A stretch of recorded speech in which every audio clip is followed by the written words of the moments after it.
우리 지난번 말씀은 하나님 메가폰을 잡으셨다라는 말씀이었습니다. 토굴 감옥에 gat혀 지내고 있었던 요셉의 꿈 해석대로 애국왕 바로의 술 맡은 관원장은 3일 내로 옛 지위가 회복이 되었고 떡 굽는 관원장은 3일 내에 처형을 당했습니다. 하지만 술 맡은 관원장은 요셉의 꿈대로 복직되었는데도 요셉을 기억하지 못하고 잊어버립니다. 그로부터 꼬박 2년이 흘렀습니다. 요셉의 그 2년, 하나님은 침묵하고 계셨을까요? 결코 아니라고 하였습니다. 오히려 하나님은 아예 메가폰 줄을 목에 거시고 그것을 꼭 잡고 목이 터져라 요셉에게 외치고 또 외치고 외치셨다고 했습니다. 요셉아, 여기서부터는 네가 참아내야 하는 기간이다. 내가 너와 함께 있을 테니 내가 정한 그 시간까지 너는 무슨 일이 있어도 버텨내야 한다. 우리가 고통 중에 있을 때 침묵하신 것이 아니라 오히려 메가폰을 들고 외치시면서 우리를 위로하시고 격려하시는 분, 그분은 바로 우리가 지금 믿고 따르고 있는 하나님이시라고 했습니다. 할렐루야. 우리 말씀 암송하겠습니다. 시작. 살아계신 하나님의 말씀. 할렐루야. 여호와를 감사하라. 그는 선하시며 그 인자심이 영원하리로다. 시편 106편 1절 말씀. 아멘. 한 주 동안 여러분 많은 감사거리로 또 하나님께서 함께 해주셨으리라 믿습니다. 하나님을 바로 알자라는 책을 쓴 에이든 토조 목사님이 있습니다. 굉장히 복음주의적이신 목사님인데 이런 말씀을 하셨어요. 하나님이 어떤 사람에게 아주 깊은 고통을 주기도 전에 먼저 그 사람에게 복을 주시고 그 사람을 들어 쓰실 수 있을지 의심스럽다. 이런 말을 했어요. 이에 대한 예를 수없이 많이 들 수 있지만 요셉의 삶보다 더 분명하게 이 진리를 증거하는 삶은 없을 것입니다. 지금까지 요셉이 겪었던 대부분의 경험은 우울했습니다. 요셉은 사랑받는 아들로 태어났으나 그의 삶은 실망과 학대와 거부당함과 두려움과 거짓 고소와 노예 생활과 버림받음으로 가득 차 있었습니다. 우리는 감옥에 홀로 있는 요셉의 모습으로 지난 설교를 마감했습니다. 이제는 만 2년의 시간이 지난 후에 요셉의 이야기를 다시 시작해 볼까 합니다. 만 2년 동안 요셉에게는 이렇다 할 사건도 흥미진진한 일도 없었습니다. 이 기간은 길고 지루하고 단조롭고 평범하고 천천히 흘러가는 아주 고된 기간이었습니다. 달이 지나가고 또 다른 달이 지나가고 또 다른 달이 지나가도 그래도 아무 일도 생기지 않았습니다. 기다림 뿐이었습니다. 그러나 어떤 면에서 보면 그것은 단지 아무 일도 일어나지 않는 것처럼 보일 뿐입니다. 실제로는 많은 일이 일어나고 있는 거예요. 요셉과 상관없는 일들이 일어나고 있지만 요셉은 그 사건을 통해 더욱 강해지고 있는 것이며 완전해져 가고 있는 것입니다. 요셉은 지금 위대한 하나님의 인물이 되도록 빚어져 가고 있는 중입니다. 여러분 잘 아시다시피 아브라함은 이삭의 출생을 몇 세까지요? 100세까지 기다려야 했습니다. 모세는 이집트 왕자였을 때 40세 때 문무를 겸비하고 이제 본인이 하나님과 이 이스라엘 민족을 위해 쓰임을 받겠다라고 크게 큰 포부를 품었지만 하나님은 그 40인생부터 80이 될 때까지 여러분 미디안 광야에서 목자로 지내게 하셨습니다. 엘리야 선지자는 시냇가에서 기다렸습니다. 노아는 120년 동안 비오기를 기다리며 방주를 지었습니다. 바울은 아라비아에서 3년 동안 은밀하게 지냈습니다. 열거하자면 한이 없습니다. 하나님은 하나님의 백성들이 기다리는 동안에 역사하시는 것입니다. 지금 요셉은 매우 중요한 미래를 위해 준비의 과정을 겪고 있는 중입니다. 이것은 실제로 일어나고 있는 일들이었습니다. 물론 현재를 위해서는 아무 일도 일어나고 있지 않다고 말할 수도 있겠습니다. 하지만 미래를 위해서는 필요한 일들이 지금 다 일어나고 있다는 거예요. 만 2년이 지난 후 요셉은 그의 생애에서 전환점을 맞게 됩니다. 여느 날과 다르지 않는 그 어느 날 말입니다. 그날 아침도 2년 동안의 다른 날과 마찬가지로 밝았습니다. 모세가 불타는 떨기나무를 본 그날 아침처럼 다윗이 사무엘에 의해 왕으로 기름 부음을 받았던 그날처럼 그날도 해가 떠오른 것입니다. 요셉에게는 단지 감옥에서의 그냥 또 다른 하루였어요. 단지 요셉이 알지 못했던 한 가지 작은 일만 제외하고는 똑같았다는 거예요. 그 전날에 애굽 왕이 천하를 호령하고 있는 애굽 왕 바로는 나쁜 꿈을 꿨던 것입니다. 그는 꿈속에서 나일강 삼각주 지역에서 윤기가 흐르고 살진 7마리의 소가 나오는 것을 보았습니다. 그러더니 그 뒤에는 같은 강가에서 흉악하고 파리하고 굶주린 7마리의 소가 올라와 윤기가 흐르고 살진 소들을 잡아먹어 버렸습니다. 그 애굽왕 바로는 깨어났습니다. 그리고 다시 잠들었습니다. 그가 다시 잠든 지 얼마 되지 않아 그의 꿈은 계속되었습니다. 이번에는 한 줄기에 무성하고 충실한 7 이삭을 보았습니다. 그러나 그 뒤에 쇠약하고 동풍에 마른 7 이삭이 나오더니 무성하고 충실한 7 이삭을 삼켜버렸습니다. 바로가 잠에서 깨었을 때 자신이 꾼 꿈을 기억했고 이것으로 인해 그는 번민하게 되었습니다. 그리하여 사람들을 보내어 애굽의 점술가와 현인들을 모두 불러 자신이 꾼 꿈을 해몽할 것을 명했습니다. 여기서 우리나라 말로 점술가로 쓰여진 이 원어적인 뜻은요, 성스러운 글에 능통한 사람들이라는 의미입니다. 장순이 그냥 점치는 사람이 아니에요. 그러니까 이 바로 왕이 부른 자들은 모두 매우 지적인 사람들임을 우리가 알 수 있습니다. 그들은 그 나라에서 가장 지혜로운 자들로 알려져 있었습니다. 그러나 그들이 아무리 똑똑하다 해도 그들은 바로가 꾼 꿈의 의미를 말할 수 없었습니다. 그들은 정직하게 왕 바로에게 고합니다. 우리는 왕께서 꾼 꿈의 의미를 알지 못하겠습니다. 이때 갑자기 한 줄기의 빛이 바로의 술 맡은 관원장의 머리에 비쳤습니다. 그리고 용기를 내어 바로 왕에게 이렇게 말합니다. 제가 오래전에 경험한 일을 미리 말씀드렸어야 했는데 이제야 생각났습니다. 전에 왕께서 종들에게 노하셔서 저와 빵을 맡은 관리를 경호대장의 집에 가두신 적이 있었습니다. 그때 저희 두 사람은 같은 날 밤에 꿈을 꾸었는데 각자 그 꿈이 저마다 의미가 있었습니다. 마침 그것에 경호대장의 소유였던 젊은 히브리 종 하나, 요셉이 저희와 함께 있었습니다. 저희가 꾼 꿈을 그에게 이야기했더니 그가 저희 꿈을 각기 다르게 해석해 주었습니다. 그리고 그 모든 일이 그가 해석한 대로 되어서 저는 복직되고 빵을 맡은 관리는 처형당했습니다. 바로 왕은 그를 번민케 하는 꿈의 의미를 말해줄 수 있는 그 누군가 요셉이 있다는 말을 들었을 때 당장 가서 그를 데려오라고 명령합니다. 여러분, 지금 요셉은요, 바로의 궁전에서 무슨 일이 일어났는지에 대해서 아무것도 알지 못한다는 사실이에요. 요셉은 무슨 일이 들이닥칠지도 알지 못했습니다. 요셉은 그냥 지하 감옥 깊은 곳에 있었는데 갑자기 쇠사슬이 풀리고 빗장이 열렸으며 결박이 풀리고 감옥에서 올리워지고 있는 자신을 발견했습니다. 바로 왕이 요셉을 부르러 보냈을 때 간수들은 요셉을 급히 끌어냈습니다. 그러나 요셉은 바로에게 곧바로 가지 않았고 자신의 수염을 깎고 몸을 씻고 옷을 갈아입었습니다. 요셉은 왕을 만날 채비를 한 것입니다. 여기서 우리 잠깐 멈추고 오랫동안 기다렸던 이 순간에 대해 한번 상상해 보았으면 좋겠습니다. 요셉이 실제 세상과 단절된 지 벌써 오랜 시간이 흘렀습니다. 이 놀라운 배조에 대해서 생각해 봅시다.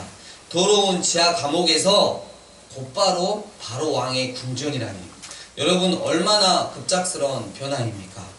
거기에 상큼하게 면도하고 깨끗한 옷을 입은 요셉이 서 있었습니다. 그리고 바로와의 첫 대면에서 보듯 주님은 변함없이 요셉과 함께 계셨습니다. 바로는 말합니다. 내가 들은 정보에 의하면 너는 해몽을 할 수 있는 자라던데 나의 꿈이 무엇인지 무엇을 의미하는지 말해보거라. 그러면 그에 응하는 보상을 내리겠노라. 요셉이 말합니다. 무슨 말씀을요? 저는 이것을 할 수가 없습니다. 그러나 하나님께서 바로에게 알고 싶어하는 답을 주실 것입니다. 라고 말합니다. 여러분, 겸손이란 바로 이런 것입니다. 하나님의 피조물로서 자신의 한계를 정확하게 아는 것, 자신의 위치를 아는 것이 바로 겸손인 것입니다. 예전에 어떤 글을 잠깐 보았어요. 사람이 잠을 안 자고 살 수 있나요? 그 의미가 무엇일까? 세 가지로 요약을 해놨는데 그 중에 하나가 인간은 한계가 있는 존재다. 피조물이다. 신이 아니라는 거야. 그래서 겸손하게 살아야 한다는 거야. 요셉이 이렇게도 말할 수 있었겠습니다. 바보같이 저기 서 있는 저자가 술 맡은 간원이죠. 저를 잊지만 않았다면 저는 벌써 2년 전에 감옥에서 나올 수 있었다는 것을 왕께서는 알고 계셨습니까? 그랬더라면 제가 왕을 위해 지난 2년 동안 꿈을 해몽해 드릴 수 있었을 것이고, 그리고 잠 못 이루었던 많은 밤들에서 왕을 구해줄 수 있었을 것입니다. 만약 지금 제가 전하를 돕기 바라신다면 저 서 있는 술 맡은 간원 저 사람을 없애버리고 모든 것을 올바르게 하는 것은 어떠하신지요? 이렇게 말할 수 있는 황금 같은 기회를 요셉은 바로의 궁정에서 가지게 되었던 것입니다.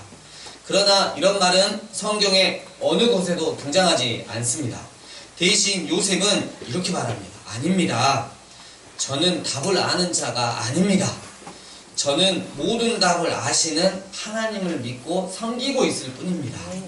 그리고 하나님, 그분 한 분만이 왕의 꿈을 다루실 수 있는 유일한 분이시라는 것을 말씀드리기 위해 저는 이곳에 서 있는 것입니다. 하나님께서 바로에게 평안을 주실 것입니다. 라고 말합니다. 여러분, 굉장하지 않습니까? 왕이시여, 하나님께서 왕께 평안을 주실 것입니다. 하나님께서 평안한 대답을 주실 것입니다. 그리고 이것이 하나님으로부터 왔다면 이것은 틀림없는 것입니다. 여러분, 요셉은 왜 이토록 겸손하고도 담대하게 이야기할 수 있었을까요? 그 이유는 제가 생각해 보면 그의 마음이 부서지도록 아픈 적이 있었기 때문입니다.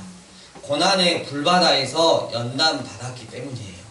수년 동안 그의 외적 환경은 정말로 견딜 수 없는 것처럼 보였지만 그의 내적인 상황은 깨끗한 정금으로 변하고 있었다는 거예요. 30세부터 요셉이 몇 살에 총리가 되죠, 애굽에? 몇 살이죠? 네, 방금 제가 답을 말했는데. 그렇죠. 30세부터. 네, 총리가 되는 30세부터 110세에 죽는데, 그가 죽을 때까지 요셉의 나머지 생애를 볼 때 그의 입에서나 그의 마음에서 분노의 참말은 단 한마디도 들을 수가 없었습니다. 그를 노예로 팔아버린 형들에 대한 원망의 말이나 보디발의 부인에 대한 어떤 쓰디쓴 말도, 그를 잊었던 술 맡은 관원장에 대한 책망의 말도 들어볼 수가 없다는 거예요. 요셉은 사실상 이 모든 사람들에게 이제는 보복할 수 있는 위치에 있었습니다. 그러나 그는 그렇게 하지 않았습니다. 이제 바로 왕은 요셉에게 자신이 꾼 꿈에 대해, 즉 두 종류의 다른 소들과 정반대되는 곡식 이삭에 관한 모든 것을 다 말해 주었습니다.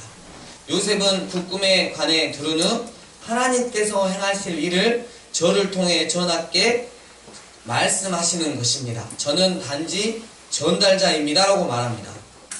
그 후에 요셉은 바로에게 그 꿈을 해석해 주었습니다. 두 꿈은 똑같은 것입니다. 애굽은 7년 동안 큰 풍년이 있을 것입니다. 그리고 어디서나 엄청난 수확이 있을 것이고, 그리고 그 뒤에 7년 동안 흉년이 있게 될 것입니다. 이 흉년은 너무너무 심해서 사람들이 언제 풍년이 들었는지를 잊게 될 것입니다. 하나님의 계획은 시행될 뿐만 아니라 왕께서는 하나님의 시간이 정확하다는 사실을 믿게 될 것입니다. 하나님, 하나님, 하나님. 답변을 하는 내내 요셉은 누구를 이야기하냐면 자기를 이야기하는 게 아니라 하나님을 이야기했다는 거예요.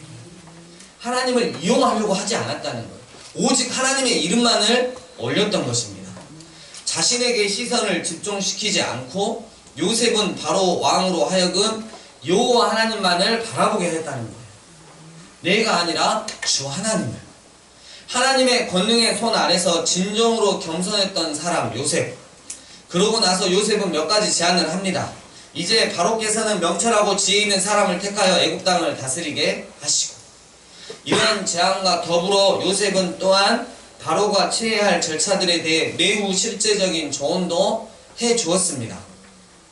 그런 다음 감독관들을 임명하셔서 풍년이 드는 7해 동안 애굽 전역을 감독하게 하십시오. 그들에게 앞으로 풍년이 드는 동안 생산되는 온갖 식량을 거둬들여 왕의 권한으로 곡식을 비축하게 하고 각 성읍에 보관하여 장차 식량으로 삼게 하십시오. 이 곡식을 저장해 두셔야 앞으로 애굽에 닥칠 7년 흉년 동안 활용할 수 있을 것입니다. 그렇게 해야 이 나라가 흉년으로 망하지 않을 것입니다. 요셉은 결코 단 한 번도 제가 그 일을 하고 싶습니다, 제가 왕의 꿈을 해석해 드리지 않았습니까? 저는 그 자리에 차지할 자격을 충분히 있습니다 라고 말하지 않았다는 거예요. 우리 창세기 41장 37, 38절 함께 읽겠습니다.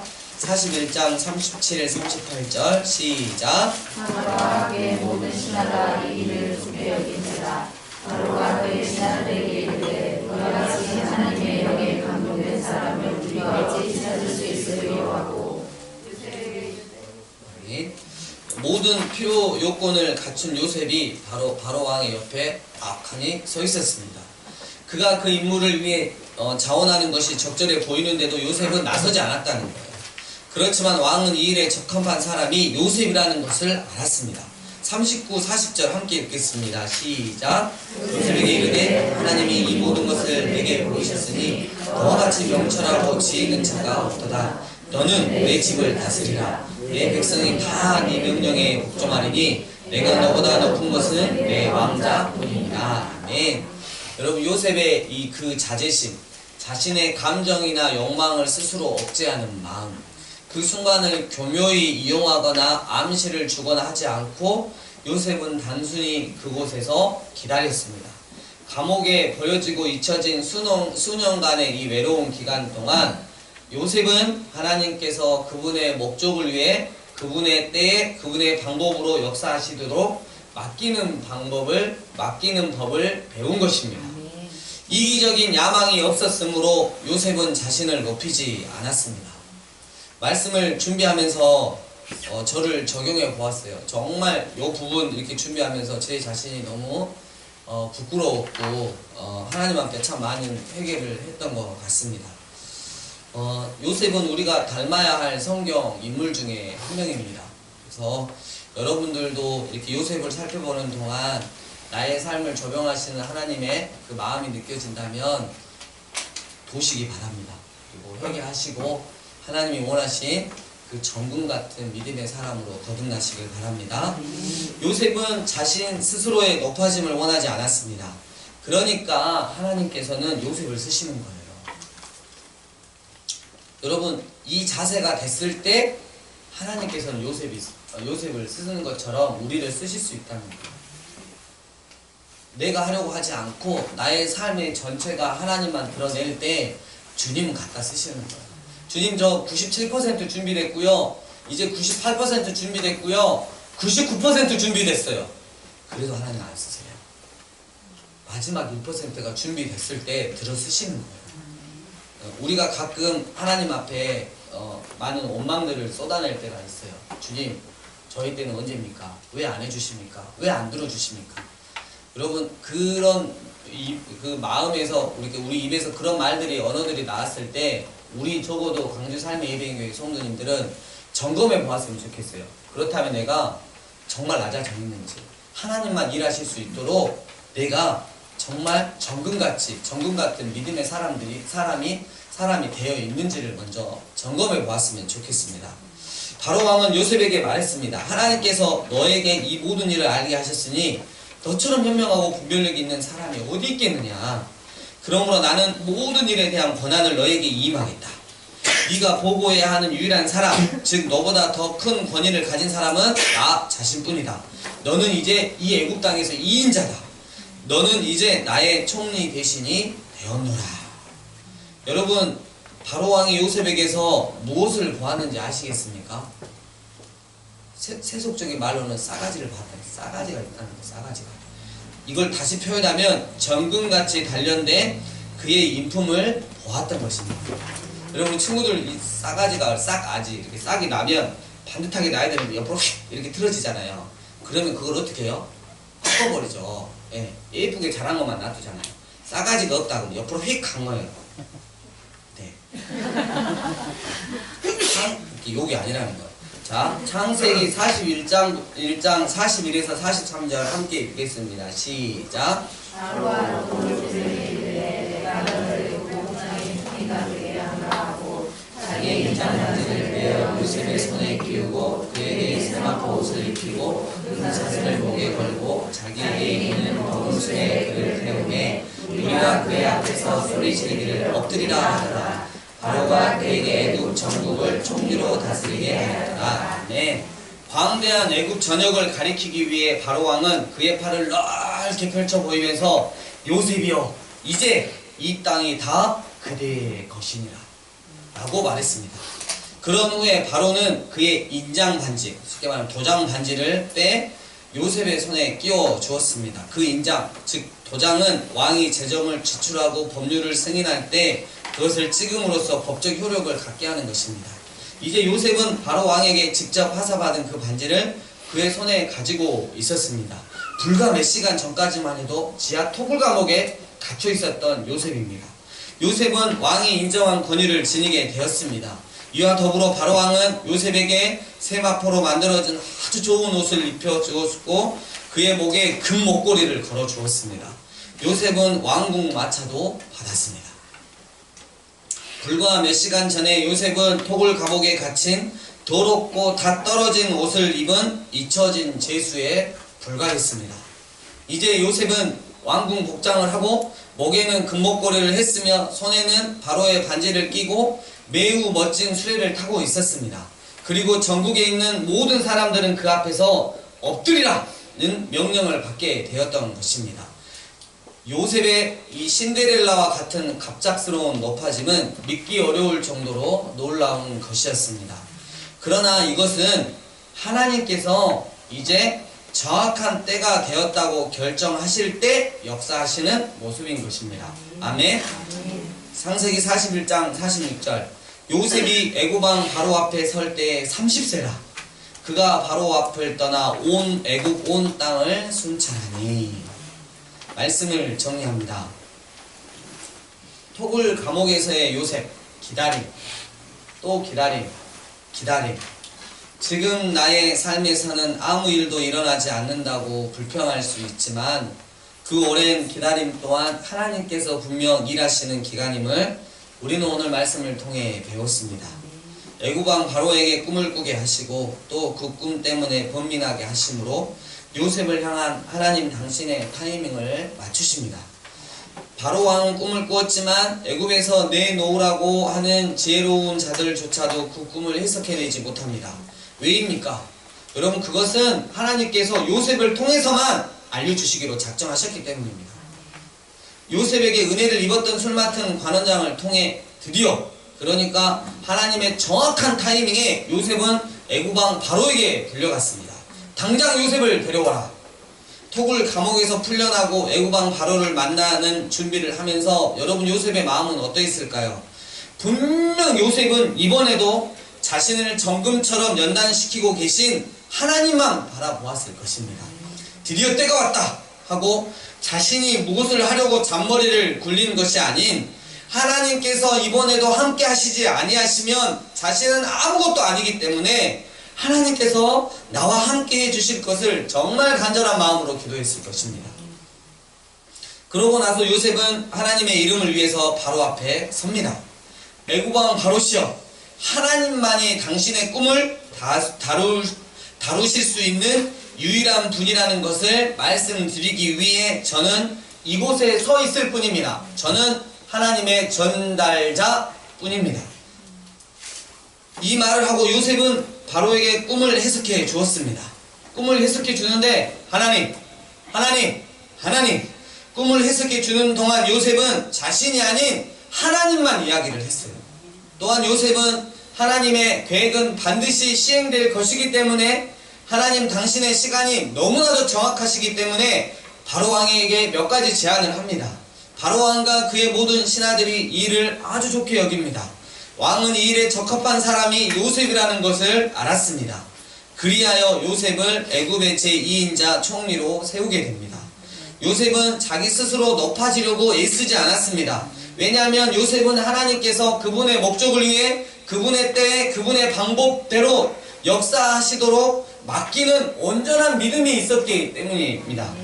사랑하는 강주 삶예배인교회 성도님들, 이래서 하나님의 타이밍인 것입니다.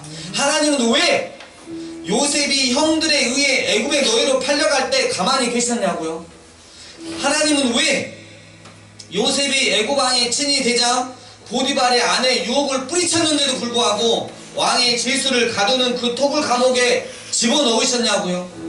하나님은 왜 요셉이 그 토굴 감옥에서 술 맡은 관원장의 꿈을 해석해 주었으니 그가 다시 복직되었을 때 그를 통해 억울함을 풀어주시고 감옥 밖으로 나갈 수 있게 해주시면 안 되었냐고요?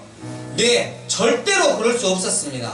하나님이 계획하신 그 정확한 시간, 바로 하나님의 완벽한 타이밍 때문에 절대로 그럴 수 없었습니다.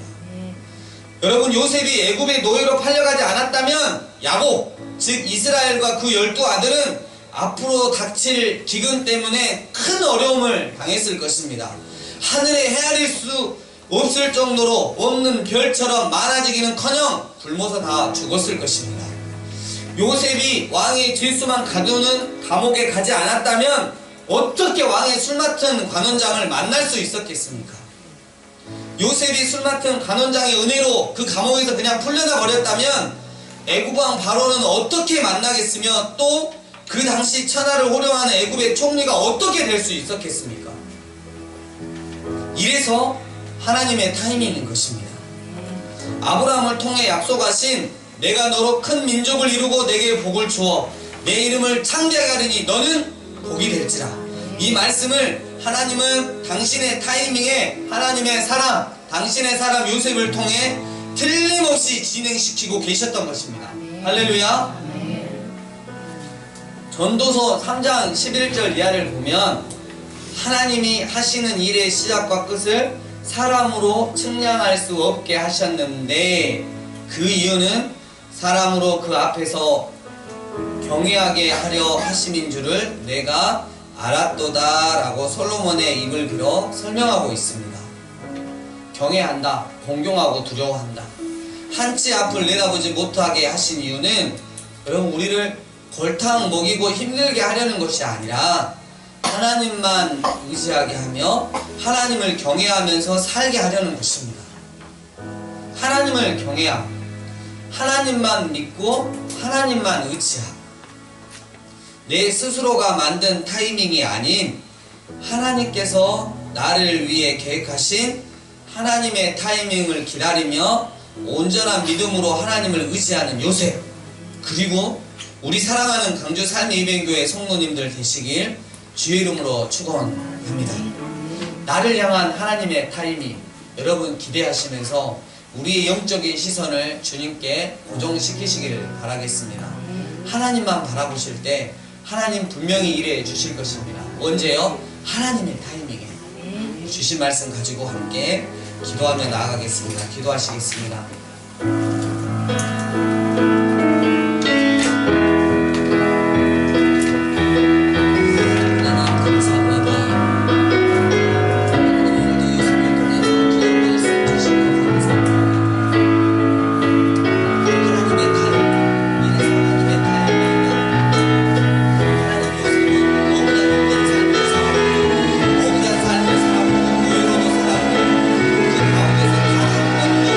주님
주의 일을 보겠네. 내 작은 마음 돌이키사 하늘에 꿈꾸게 하네. 주님을 볼 때 내게로부터 눈을 들어 주를 보기 시작할 때 주의 일을 보겠네. 작은 마음 돌이키사 하늘에 꿈꾸게 하네. 주님을 볼 때 오는 시선을 주님께 드리고 살아계신 하나님을 느낄 때 내 삶은 주의 역사가 되고 하나님이 일하기 시작하는 모든 시선을 주님께 드리고 살아계신 하나님을 느낄 때내 삶은 주의 역사가 되고 하나님이 일하기 시작하네.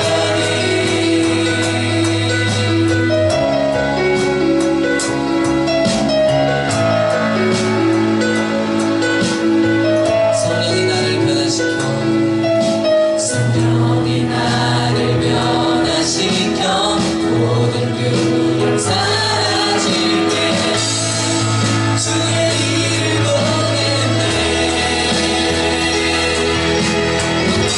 가난 가운데서 주님만이 알게 되리. 주님을 볼 때 시선을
사랑이신 주님, 지금도 우리들을 위해 여전히 일하시고 계시는 주님,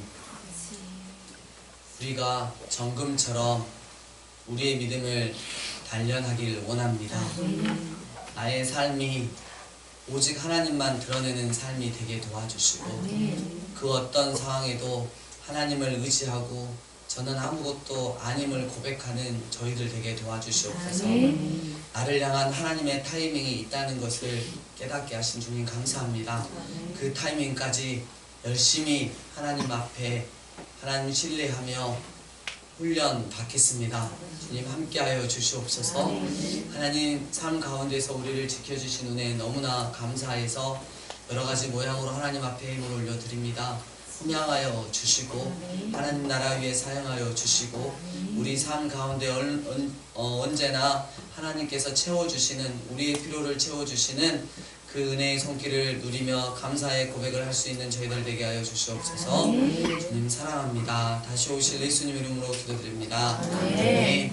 이제는 우리 주 예수 그리스도의 은혜와 하나님 아버지의 크신 사랑과 성령님의 교통하심이 나를 향한 하나님의 타이밍이 있다는 것을 깨닫고 그 타이밍까지 정금처럼 믿음의 훈련을 받고 주님만을 의지하겠노라고 결단한 우리 강주 삶의 예배교회 성도님들 머리 위에 그분들의 삶 위에 특별히 우리 다음 세대 위에 이 강주도심 위에 평양에서 예루살렘까지 이제와 영원토록 함께 있을지어다. 아멘.